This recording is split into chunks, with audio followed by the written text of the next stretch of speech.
चलिए जी, कल जो है इलेक्शंस के रिज़ल्ट आए थे 4 राज्यों के और आज जो है मिज़ोरम के इलेक्शन के रिज़ल्ट आ चुके हैं। तो आज हम दोनों के बारे में डिस्कस करेंगे। कल जो 4 स्टेट्स के रिज़ल्ट आए थे उसके बारे में बहुत से रीज़न, बहुत सी बातें, बहुत से समीकरण के बारे में बताया जा रहा है, लेकिन रियल रीज़न्स पे कोई नहीं आ रहा है। ये हो सकता है कि साजिश हो इन मीडिया चैनल्स की, ताकि आप जो है इस बात को नहीं जान पाएँ, बट आज मैं उस बातों पे पूरा आपका ध्यान लेके जाना चाहूँगा अपने एनालिसिस के अंदर, और मिज़ोरम के ऊपर भी थोड़ी बात कर लेते हैं शुरू-शुरू में। तो चलिए स्टार्ट करते हैं वीडियो। सबसे पहले बात करते हैं मिज़ोरम की। आज मिज़ोरम के इलेक्शन के रिज़ल्ट आए। आपको पता होगा कि मिज़ोरम की जो इलेक्शन रिज़ल्ट था, ये पहले कल ही आने थे, यानी कि 3 तारीख को बाकी राज्यों के साथ, लेकिन इलेक्शन कमीशन ने इसको डिले कर दिया था और इसके रिज़ल्ट्स आज ही सामने आए हैं। और काफ़ी जिसे कहते हैं थोड़े-से इंटरेस्टिंग रिज़ल्ट्स ये रहे हैं, क्योंकि मिज़ोरम जो है इसके अंदर भी ऐसा लग तो रहा था कि सरकार चेंज हो सकती है, लेकिन जिस हिसाब से मैंडेट दे रही है जनता, ये काफ़ी चौंकाने वाला है। ज़ेडपीएम एक ये जो पार्टी है, इसको मिली है 27 सीटें, टोटल 40 सीटें हैं, 21 का आपको बहुमत के लिए सीटें चाहिए। 27 सीटें जो हैं, वो ज़ेडपीएम को आ गई हैं। एमएनएफ जो कि पुरानी पार्टी है, इसको 10 सीटें मिली हैं। बीजेपी को 2, एक पिछली बार से ज़्यादा सीट आई है, और कांग्रेस को 1 सीट पे अब तक संतुष्ट रहना पड़ रहा है। तो अभी तक तो यही लग रहा है कि जी ज़ेडपीएम जो है वो अपनी सरकार बनाने में कामयाब हो रही है। अब आपको थोड़ा ज़ेडपीएम के बारे में बता देते हैं। ये जो पार्टी है, इसका जो नाम है वो है ज़ोरम पीपल्स मूवमेंट, ज़ेडपीएम। इसके जो फाउंडर हैं उनका नाम लालडू होमा। ये इनके जो है इनके फाउंडर हैं, और ये टोपी का इनका इलेक्शन सिंबल जो है, हैट जो होती है बड़ी वाली, उसका वो इनका है। और ये एक जो लालडू होमा जो है, ये एक पहले आईपीएस ऑफिसर रह चुके हैं, और ये एमएलए भी हैं, और ये एक्स मेंबर ऑफ पार्लियामेंट भी हैं। तो पॉलिटिकली तो ये इनको काफ़ी एक्टिव है, जो इस पार्टी के नेता हैं, और ऐसा लग रहा है कि यही चीफ मिनिस्टर बनेंगे। ये जो पार्टी है ज़ेडपीएम, ये एक्चुअली में बहुत सी 6 रीजनल पार्टीज़ थी, उन्होंने जो है अपने आप को विलय कर लिया था एक पार्टी के अंदर, तब ये पार्टी बनी थी। 2018 के अंदर ये विलय हुआ था। तब से जो है ये पार्टी जो है सीन में आ गई थी। जो ऑलरेडी जो एक पार्टी है, जो बड़ी पार्टी मानी जाती है मिज़ोरम के अंदर, उसके खिलाफ ये लोग जो है अपना अ, उनसे लड़ रहे थे, और हैरानी की बात है, ये बहुत जल्दी जो है सीन में आ गए हैं, और ऐसा लग रहा है कि ये सरकार बना के अब इनका जो है चीफ मिनिस्टर भी अब आ जाएगा। तो जी देखिए, ये काफ़ी इंटरेस्टिंग है, क्योंकि बाकी जो 4 राज्यों के रिज़ल्ट्स आए हैं वो भी थोड़े चौंकाने वाले हैं। उन सबके अंदर भी चेंजेस आए हैं। बीजेपी को कल 3-1 से एक लीड मिली थी कांग्रेस के ऊपर, और आज ये है, ये भी यहाँ पर भी जो है कांग्रेस को एक झटका सा लगता हुआ नज़र आ रहा है। इनकी भी सीटें गिर गई हैं, और ज़ेडपीएम जो है वो अपनी सरकार बनाता हुआ दिख रहा है। देखिए, जो मिज़ोरम का इलेक्शन है, इसके बारे में तो अभी और भी डिटेल सामने आएँगी कि एग्ज़ैक्टली क्या रहा, क्यों एक जो नई पार्टी है रिलेटिवली, उसको लोगों ने इतना भरोसा क्यों दिखाया। बट ये बात तो पक्की है कि पिछली पार्टी जो है वो अनपॉपुलर थी।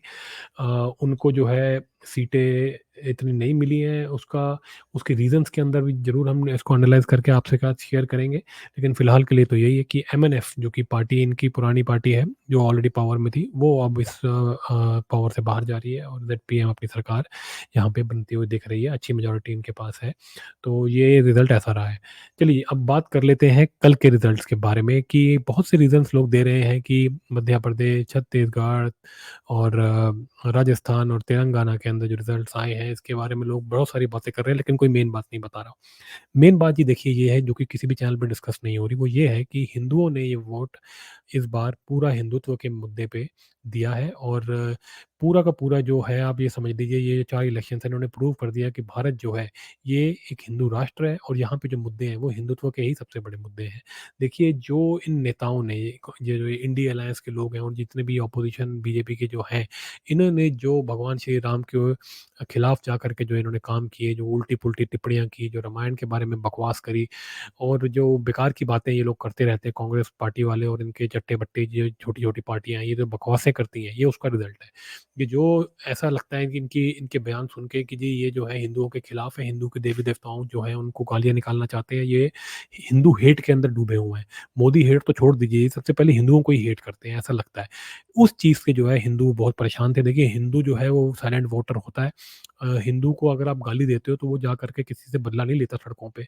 वो जो है अपना मत दिखा देता है, और देखिए कई रीज़न होते हैं कि क्यों हिंदू गलतियाँ करता है इलेक्शन के अंदर, और अपनी जो जो है बँट जाता है हिंदू का वोट, उसके रीज़न्स हो सकते हैं। लेकिन कहीं पर भी ऐसा नहीं कह सकते कि जो हिंदू वोट है, वो अपने धर्म पे कॉम्प्रोमाइज़ करता है, ऐसा नहीं है।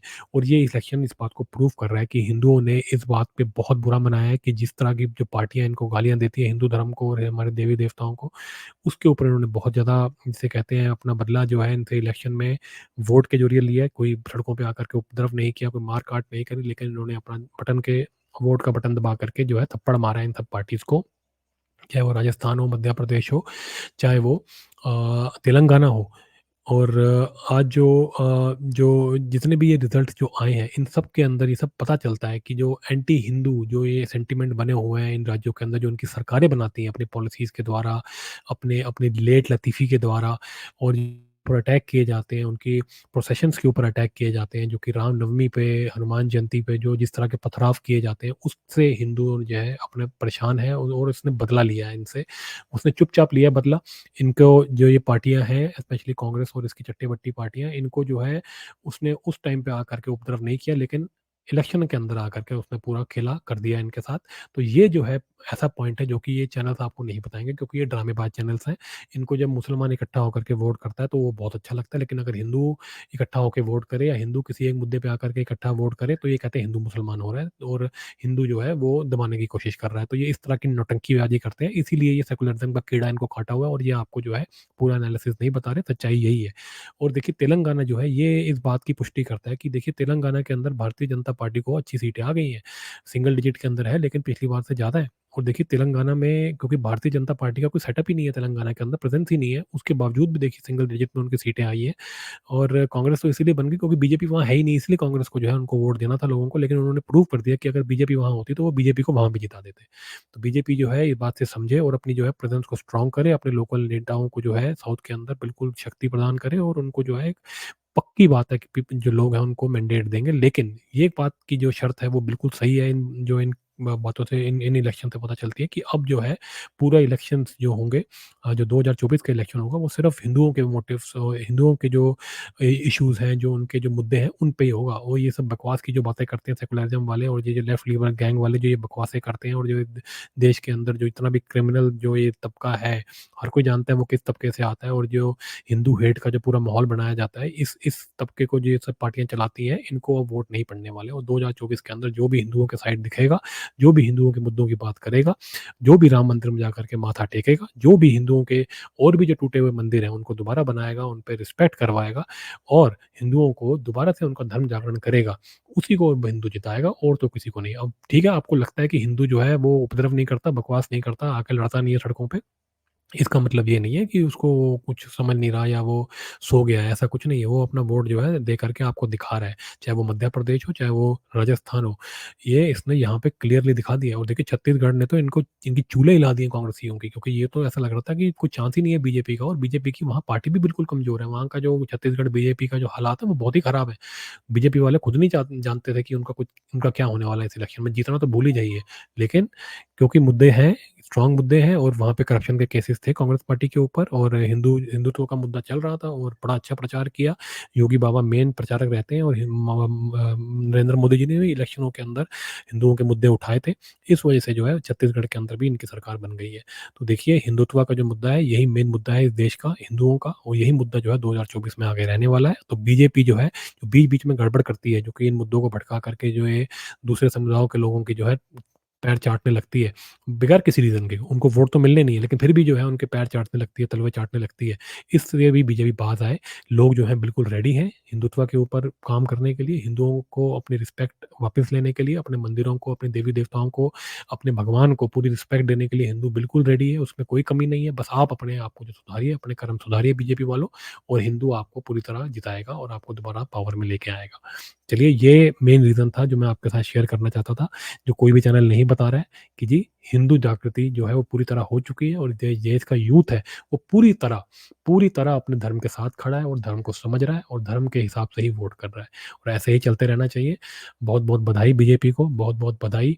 इन्होंने जो जीते हार के मुँह से निकाल के ले गए उसके लिए बहुत-बहुत बधाई।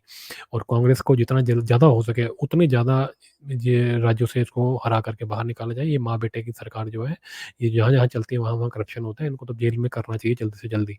और ये छोटी पार्टियाँ हैं, ये भी जो हैं अगर यहाँ किसी भी राज्य में जीतती हैं, तो ये भी जो है हिंदुओं के ही मुद्दों पे आ जाएँ, इसी की ट्राई करनी चाहिए बीजेपी को। इनको इनको मजबूर कर दो कि ये अपने एंटी हिंदू, जो है एंटी सनातन जो स्टैंड है इसको छोड़ दें और हिंदुओं के फ़ेवर में बात करें। चलिए, अब इस वीडियो में बस इतना ही। अगर आपको ये एनालिसिस अच्छा लगा हो तो इसको लाइक शेयर ज़रूर करें और इस चैनल को सब्सक्राइब करना ना भूलें। मिलते हैं कर्मा के अगले वीडियो में।